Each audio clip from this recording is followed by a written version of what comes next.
Fala galera, aqui é o Drake, e se a cada dia que passasse, você do nada trocasse de corpo sem motivo algum, o que você faria? Começamos com o Woo Jin acordando ao lado de uma mulher, vemos o cara visivelmente aflito pra ir embora logo, por isso ele sai de fininho. No caminho de volta pra casa, o rapaz nota que ao contrário de ontem, a sua mão possui uma proporção diferente em relação ao seu rosto, mas o homem nem se encana com a sua aparência, afinal, o Woo Jin vai mudar completamente amanhã. Dessa forma descobrimos que o homem diariamente troca de corpos, podendo se tornar uma mulher, uma criança, ou até mesmo um idoso. Isso faz com que ele precise se readaptar em todas as manhãs. O problema é que o Woo Jin não faz ideia da origem disso, ou de como parar essas transformações. Atualmente o rapaz trabalha como marceneiro de móveis planejados, e a parte boa disso é que ele não precisa se expor, porque todas as suas negociações são online. Em seguida, conhecemos o único amigo do Woo Jin, que se chama Sam-bae. Além de falar com o seu colega a respeito do trabalho, esse cara chama ele pra sair. Ao anoitecer, os dois chegam a uma balada, e de um lado, o Woo Jin flerta com uma das garotas, enquanto o outro coreano conta pras garotas a história do seu amigo que sempre troca de corpo. É óbvio que isso acaba sendo um repelente de mulher, pois ninguém acreditaria nessa loucura, e com o passar dos dias, vemos que o idiota sempre conta a respeito do caso do Woo Jin, só que nenhuma delas cai nessa ladainha. Já o marceneiro consegue ir pros finalmentes com uma das garotas da balada, daí ele dá sorte de acordar antes da moça, porque a nova forma do homem é a de um idoso. Nisso descobrimos que o Woo Jin grava seus novos rostos diariamente, e o coitado tem noção de que nunca poderá se relacionar por conta da sua condição. Toda essa loucura começou há 12 anos, e num certo dia, o cara levantou pra ir à escola, e ao se ver no espelho, o coitado notou a mudança da sua aparência. A princípio ele tinha certeza de que não passava de um pesadelo, porém, ao notar que aquilo era real, o Woo Jin foi pedir o socorro à sua mãe, que acolheu o rapaz mesmo nessa situação crítica. Essa maldição fez o jovem sair da escola, e por consequência, todos os seus amigos evoluíram e foram tendo vidas normais. Já o azarado foi obrigado a ficar recluso. O Woo Jin foi vivendo essas vidas diferentes, e após um tempo, o Sam-bae decidiu visitar seu parceiro. Ele aguardou a vinda do seu amigo e conversou com uma velha. Dessa forma, o desinformado acreditou que a mulher era a mãe do seu melhor amigo. Porém, a chegada da verdadeira mãe desmentiu esse pensamento. Em seguida, os dois ficaram imersos em um silêncio ensurdecedor, até que o Sam-bae começou a refletir sobre o fato daquela mulher ser o seu parceiro. Como se isso não bastasse, o adolescente fez várias perguntas pessoais ao metamorfo, e como ele acertou todas, o seu amigo finalmente acreditou que o seu colega se transformou em outra pessoa. Mas por mais estranho que seja, o Sam-bae levou isso numa boa, e até brincou sobre. Aí eles passaram a se ver diariamente, e o Woo Jin finalmente tinha uma companhia. Em uma certa vez, o doidão até sugeriu relaxar com o seu colega, pelo fato dele ter se transformado em uma mulher bonita. Porém, é claro que essa maluquice não aconteceu. Um tempo depois, ambos estão juntos, e o Sam-bae reclamou do fato das pessoas no seu trabalho estarem copiando os designs do Woo Jin.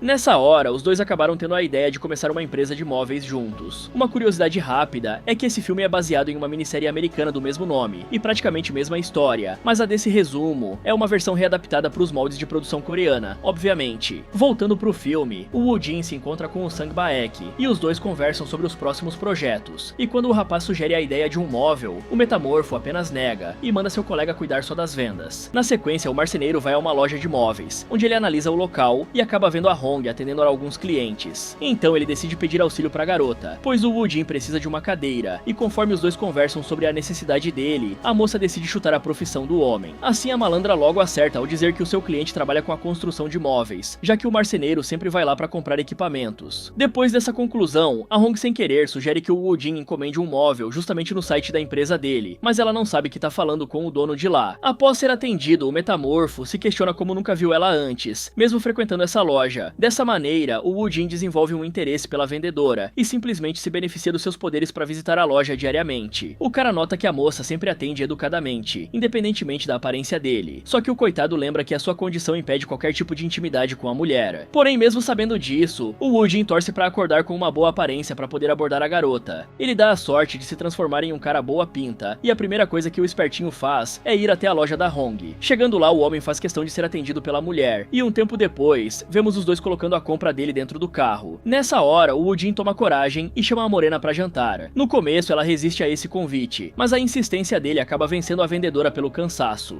Pela noite, eles se reúnem, e a garota estranha o fato dele não ter parado em algum local pra comer, e pra ganhar a confiança dela, o Woo Jin até conta o número do seu documento. No lugar de levar a moça a um restaurante, o marceneiro muda a rota e os dois acabam indo para a oficina dele. Ao entrar, a Hong imediatamente reconhece aquele lugar como a sede da empresa de móveis de alto padrão, tanto que ela reconhece que a chefe dela sempre tenta fazer contato com a fornecedora, só que a mulher comenta que eles nunca respondem aos e-mails, sem contar que são um pouco caros, mas a Hong ainda admira muito a qualidade dos produtos. Ela também estranha o fato do Woo Jin trabalhar lá, e após a chegada dos dois, a garota testa uma das cadeiras, apenas para ser zoada pelo marceneiro. No momento em que os dois começam a comer, a Hong prende o seu cabelo, e conforme jantam, o garanhão coloca uma música para tocar. Dessa forma, a morena sente que é como se o som saísse da mesa, daí a vendedora acaba tendo a ideia de uma mesa que possua um alto-falante acoplado no móvel. Mais tarde, os dois voltam para casa a pé, e ambos parecem ter se gostado. Vemos a Hong entrando em casa, e a sua irmã fica desconfiada, afinal, a moça chegou tarde e já sem fome. Só que a mulher logo nota que tem homem envolvido nessa história. Em seguida, os dois voltam a conversar, e o Woo Jin logo dá a ideia deles saírem novamente no dia seguinte. Desse jeito, o cara tem a brilhante ideia de não dormir, assim ele não vai trocar de forma. Após passar a madrugada em claro, o marceneiro se encontra com a Hong na manhã seguinte, e os dois logo passeiam juntos, até que o projetista leva a vendedora para ouvir música, e ele explica que por meio da madeira é possível fazer um violão, e nisso a moça, na mesma hora, não só reconhece o instrumento, como também a música. Ao anoitecer, o Woo Jin e a Hong voltam a jantar na oficina, onde o empresário entrega pra moça um elástico. Fora que o rapaz brinca sobre o fato dela prender o cabelo apenas depois da primeira mordida,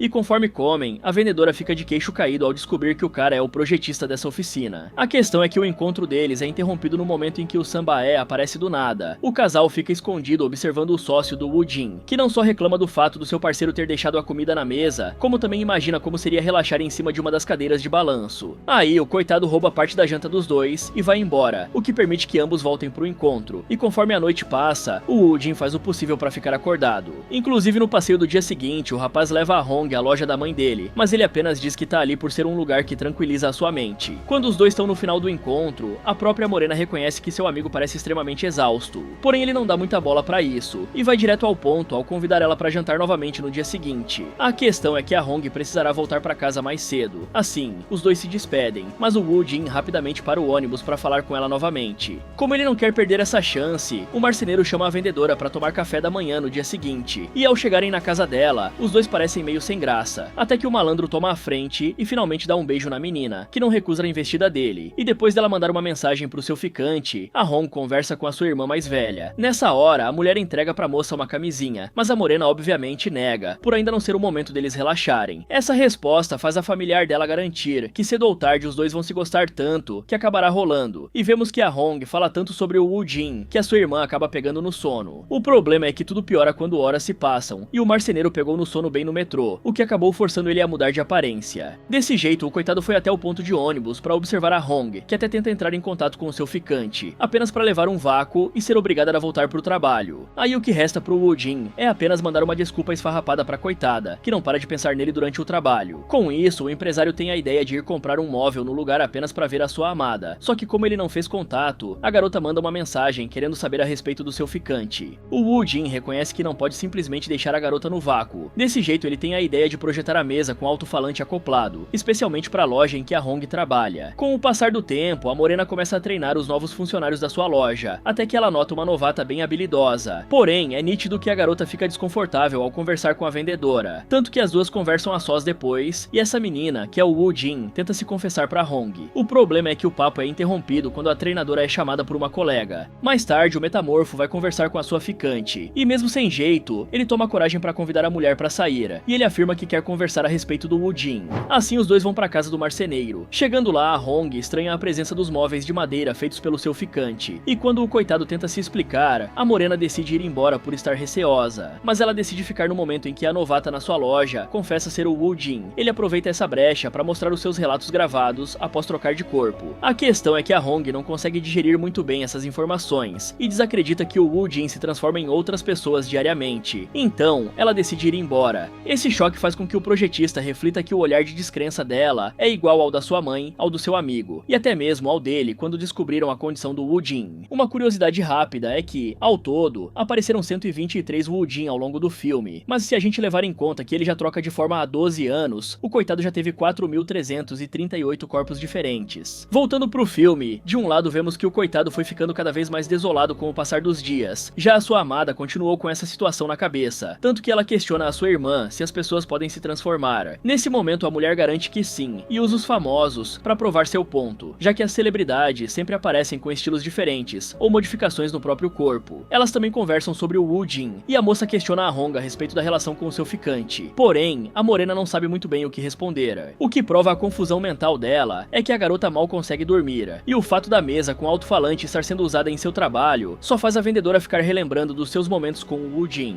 Na sequência, um cliente chega fazendo um pedido bem específico para morena, a ponto dela acreditar que é o seu ficante, quando na verdade se trata de outra pessoa. Esses acontecimentos colocam a coitada em um dilema que acaba forçando ela a ir pessoalmente até a casa do Woo Jin, e vemos que hoje ele possui a aparência de uma mulher. Os dois se sentam para conversar, e a situação é bem estranha, mas a Hong quebra o silêncio ao perguntar se o rapaz gosta dela. É claro que o projetista garante que ama ela, então a morena se propõe a dormir com o cara para ver a sua mudança de forma. Nisso os pombinhos vão pra cama, e nessa hora, ele explica que tudo começou aos seus 18 anos, mas sem qualquer motivo aparente. Em seguida, os dois descobrem que possuem a mesma idade, e a Hong logo questiona se o cara pode ir de base, só que ele nunca testou. Aí a morena também quer saber se existem pontos bons, e o Woo Jin brinca sobre acordar bonito em certos dias, só que ele explica que já havia aprendido a lidar com a sua condição. Só que tudo piorou ao conhecer ela, afinal, o coitado temia não poder se aproximar dela por conta dessa maldição, mas é nítido que a Hong tá disposta a lidar com isso. Inclusive a pergunta da Hong é boa, porque agora é possível que o Woo Jin seja quase imortal. É claro que uma finalização causada por agentes externos, como ataques letais, vai mandar ele de base, mas a cada dia o cara se torna uma pessoa com uma saúde diferente e por consequência uma expectativa de vida diferente. Então ele pode dar a sorte de passar um bom tempo se transformando em corpos saudáveis, ou dar azar de virar uma pessoa em estado terminal que possui poucas horas de vida. Só que se o Woo Jin conseguir dormir antes dessa doença hipotética agir, o cara pode se livrar dessa situação. Voltando pro filme, a Hong é a primeira a acordar, e o metamorfo ainda não mudou de forma. Assim, ela aproveita para ir ao closet dele, onde a moça nota que o cara é preparado pra caramba. Ele guarda diferentes lentes oculares para corpos com problemas de visão, roupas que servem para todas as idades e gêneros, e por aí vai. Na sequência, a Hong assiste aos relatos dele no notebook, até que o Woo Jin aparece transformado em um rapaz. Desse modo, os dois começam a conversar. O tempo passa e os dois ficam ainda mais próximos, a ponto do Woo Jin finalmente aproveitar a vida, e o cara chega a fazer uma tatuagem em um dos seus corpos. Sem contar que agora o marceneiro não tira mais fotos sozinho, e sim acompanhado da sua amada, e ao ser questionado pela sua namorada sobre a aparência que ele mais odeia, vemos que o coitado vira uma criança. Dessa maneira, os dois saem, e a Hong trata ele praticamente como um filho, mas a sacana coloca um pouco de cachaça no Yakult do moleque, que fica pra lá de Bagdá por conta do álcool. No dia seguinte, ele felizmente se torna um homem, e a morena começa a pensar numa forma de diferenciar seu namorado por alguma característica. Daí o Woo Jin define que a maneira deles se reconhecerem é entrelaçando as mãos. Aí vemos que a Hong leva um almoço pro metamorfo, que agora já possui outra característica, e depois deles brincarem sobre o fato dela ter dito que fez a comida, sendo que foram os pais dela, o Sambaé cobra seu sócio. Acontece que o bobo apaixonado acabou postergando os novos móveis por conta dos seus passeios com a Hong, e ela incentiva seu parceiro a ir trabalhar. Depois, os dois vão até o escritório encontrar o outro empresário. Nessa hora, eles começam a conversar sobre os próximos projetos. Aí a vendedora sugere que os dois projetem mais mesas com alto-falantes. Sem contar que os caras podem diminuir o preço das suas encomendas para tornar os produtos mais acessíveis pro público. E os dois reconhecem que a ideia dela é boa. Em seguida, o Woo Jin sugere que a sua namorada teste a qualidade de um sofá deles. E quando o Sambaé comenta sobre o convite que recebeu pro evento da loja em que a morena trabalha, o empresário acaba recusando. O primeiro motivo é que a condição do seu amigo impede que os dois saiam, e o segundo é que o idiota só vai a lugares com mulheres bonitas. Na próxima noite, vemos a festa rolando, e a Hong fica esperando a vinda do seu namorado, até que a chefe dela aparece questionando a respeito do par dela. Afinal, os colegas sempre veem a vendedora com pessoas diferentes. Sem contar que a fofoqueira aconselha a moça a terminar com o seu namorado, porque um homem que não acompanha a própria companheira em eventos não serve pra nada. Por outro lado, o Woo Jin deu o azar de acordar como uma senhora, e conforme ele se pergunta se ir ao evento é uma boa ideia, o que resta pro coitado é dormir e torcer pra se tornar um homem. Um tempo após isso, o Sambaé e o Woo Jin chegam à festa, e vemos que o marceneiro foi de palmeirinha asiática pro Reinaldo Gianecchini, versão dorama, o que acaba fazendo a chefe da sua namorada calar a boca. E essa aí precisa aprender a não cobiçar o que é do coleguinha. Tá na Bíblia. Brincadeiras à parte, ambos ficam juntos ao se verem, apenas pro outro empresário ficar zoando o casal. E depois do evento, eles se reúnem em um bar com mais uma moça, que é o par do Sambaé. Daí o sacana fica zoando o fato do Woo Jin sempre trocar de forma, mas é claro que a outra mulher desacredita disso, fora que o casal fica negando e brincando sobre o coreano estar bêbado. Nesse momento, o Sambaé ironiza o fato do seu sócio ter encomendado a cadeira de balanço usada para relaxar, e ele brinca que os dois estão sem televisão em casa, se é que você me entende. Ao tirar onda com o seu colega, o esperto se aproveita aproveita para pedir pra moça cuidar bem do seu amigo e valorizar o amor dele. Na sequência, os dois deixam o encalhado na gandaia e voltam pra casa. Aí eles se aproveitam pra sair do 0 a 0 e finalmente relaxam. Agora a Hong sempre participa dos vídeos dele, até que em uma certa vez, a irmã dela verifica o seu celular e descobre as fotos da morena com vários homens. Porém, a vendedora não dá satisfação pra folgada, e mais tarde os dois vão pra loja da mãe do Woo Jin, e lá a idosa conversa com a sua nora. Ela aproveita esse momento a sós pra questionar se a moça não estranha as transformações do seu filho, além de esperar que a Hong não se machuque nesse relacionamento. Em seguida, a vendedora sai com os seus colegas de trabalho, e todos questionam a respeito do namorado bonitão dela, que sempre parece bem diferente de antes. Todos insistem pra Hong ligar pro cara, aí a morena aproveita que o Woo Jin tá ligando e vai atender. No dia seguinte, os dois combinam de se encontrar e o metamorfo decide brincar com a sua namorada, mandando ela tentar procurar ele na multidão. O fato dela não conseguir diferenciar o rapaz em meio à multidão acaba deixando a coitada nervosa, e no momento em que o Woo Jin finalmente aparece, a vendedora fica visivelmente estressada. Horas depois, o projetista começa a mandar mensagens pedindo desculpas, e com muito custo, a Hong abaixa a guarda e aparece na porta da casa dele. Acontece que a garota tá ali pra ver se tudo dará certo quando o seu namorado se transformar pela manhã. Assim, os dois se reconciliam e antes de dormirem, o Woo Jin pede desculpas novamente pela brincadeira sem graça. Pela manhã, o metamorfo nota que a sua namorada foi pra casa mais cedo, e conforme os dois conversam e ela explica que tá falando baixo pelos seus parentes ainda estarem dormindo, a Hong adormece sozinha do nada. Tanto que a irmã dela estranha o fato da vendedora ter caído no sono enquanto se arrumava pro trabalho. Em paralelo, vemos o Sambaé se queixando não só pelo fato do seu sócio estar atrasado com as suas demandas, como também por não estar respondendo nem ele e muito menos a própria mãe. E ao abrir a geladeira, o empresário nota que o metamorfo tem cozinhado com a Hong. Assim, o coreano sugere que o seu amigo case com a garota logo. Isso motiva o Woo Jin a começar a projetar a aliança pro pedido, e o acessório será feito de madeira. Já a morena segue trabalhando, e é visível que a moça não tá muito bem, tanto que ela é substituída por uma das suas colegas que notou a falta de concentração dela. Aí vemos a Hong se medicando, e a chefe dela decide ter uma conversa com a sua funcionária. Nesse momento, descobrimos que a menina tem se medicado, e todos têm notado que a coitada tem se enchido de pílulas, sem contar o fato dela sempre aparecer com um homem diferente. Essa questão preocupa a chefe da Hong, mas a vendedora garante que tá tudo certo. Após esses primeiros sintomas, a morena começa a passar pelo psicólogo, e ela confessa que o seu problema é que o seu namorado sempre se transforma a cada manhã, e o problema da coitada é sério, já que ela chega a precisar gravar a conversa para poder se lembrar da consulta depois. Agora a Hong comenta que consegue reconhecer o seu companheiro por meio do entrelaçar das mãos, mas mesmo assim a coitada é atormentada pelos toques do seu namorado, já que ela é obrigada a se convencer de que aquela pessoa ainda é o homem da sua vida, e não um estranho. Isso é tão crítico que a Hong sente que vai enlouquecer, então a psicóloga não só sugere que a menina abra seu coração pro rapaz, assim como receita um medicamento para ajudar com o seu sono. Ao anoitecer, os pombinhos se reúnem e o Woo Jin não perde tempo. Ele pede a mão da garota em casamento, mas a Hong fica nitidamente desconfortável com essa atitude. No caminho de volta pra casa, o silêncio entre os dois é ensurdecedor, e quando a Hong insiste pro seu namorado parar o carro para eles conversarem, a mulher comenta que os dois precisam considerar algumas coisas. A primeira é como apresentar o metamorfo pros pais dela, então o Woo Jin deixa claro que precisa estar com ela a qualquer custo. Essa resposta faz a Hong retrucar que isso é por ele pensar apenas em si próprio. O problema é que se até o Woo Jin precisa se readaptar toda vez que troca de corpo, pra ela é ainda pior. Ou seja, se até a Hong custa pra aceitar a condição do projetista, as outras pessoas teriam ainda mais dificuldade. Para piorar, o Woo Jin fica em silêncio. Afinal, ele sabe que a sua namorada tem razão, e essa discussão deixa a mulher ainda mais abalada, porque eles realmente precisam de tempo. Esse estresse faz a mulher decidir se medicar novamente, e depois disso, ela vai parar no hospital. Nesse momento, o médico revela que a jovem usou risperidona, e tal medicamento possui vários efeitos colaterais, como distúrbio gastrointestinal, náusea, fadiga, febre e por aí vai. Então, a Hong se medicou tanto, que acabou tendo a maioria desses problemas simultaneamente. Continuando com a história, o Woo Jin descobre a gravação da consulta da sua namorada no celular dela, então o marceneiro nota que a sua companheira estava sob muita pressão por conta do relacionamento deles. O que resta pro coitado é pedir ajuda pra sua mãe. Os dois saem, e conforme conversam, a idosa revela que não há solução para esse problema. Daí descobrimos que o Woo Jin herdou essa condição do pai. Na época, a mãe dele passou a ser mal falada pelo fato de sempre ser vista com várias pessoas diferentes, e a pressão dos julgamentos foi desestabilizando a relação dos dois, até o ponto em que o pai do metamorfo simplesmente se sentiu obrigado a apenas desaparecer. Tal descoberta deixa o Woo Jin em choque, não só por saber que essa maldição é hereditária, mas também por notar que ele é a causa dos problemas da Hong. Com o passar dos dias, o projetista continua pensativo sobre a situação. Aí, ele marca um encontro com a garota após o trabalho. Ele leva sua namorada pra oficina, onde apresenta uma cadeira feita sob medida pra ela. Depois deles testarem um móvel, o casal começa a voltar pra casa dela, e no meio do caminho, eles vão conversando sobre o que farão amanhã. Só que o Woo Jin é corajoso ao decidir terminar com a vendedora. Antes que a Hong possa dizer algo, o homem apenas determina que o melhor a se fazer é acabar com o relacionamento deles. Após o término, a vendedora vai recuperando a sua saúde, mas é óbvio que ela não para de pensar no seu amor, afinal a morena sente ele a todo momento, mas não há o que fazer em relação a isso. Assim que a cadeira chega na casa dela, a sua irmã brinca sobre o fato dos homens partirem e os presentes ficarem, só que esse comentário idiota acaba sendo a gota d'água pra coitada. A Hong chora por se lembrar dos momentos com o seu ex, mas a pior parte é que ela simplesmente não consegue se lembrar do rosto dele. Aos poucos, a vendedora vai se acostumando e retomando a sua vida, além de começar novos projetos, sem contar que a mulher nota que, assim como o seu namorado, ela muda diariamente. Afinal, a cada dia que passa, as pessoas acabam desenvolvendo ideias e pensamentos diferentes. Aí 10 meses se passam e a chefe dela mostra as postagens de um designer de móveis da República Tcheca, e a habilidade do cara é completamente fora da curva. Nessa hora, a mulher também lembra que precisam renovar o contrato com a empresa de marcenaria do Sanbai. Quando a Hong vai pessoalmente no escritório, o empresário é curto e grosso com ela, justamente por conta do que aconteceu entre a vendedora e o amigo dele. Porém, a morena não guarda rancor, mesmo que o Sanbai chegue a deixar claro que não queria negociar diretamente com ela. Dessa maneira, a mulher nota que as madeiras no escritório dele são enviadas diretamente da República Tcheca, e quando a Hong pergunta como o rapaz tá, ela confirma a sua suspeita de que seu ex é o designer misterioso. Ao voltar pra casa, a garota pergunta pro pai dela se ele sente falta da sua esposa, e conforme ambos conversam, o idoso confessa que a pior parte é envelhecer sozinho,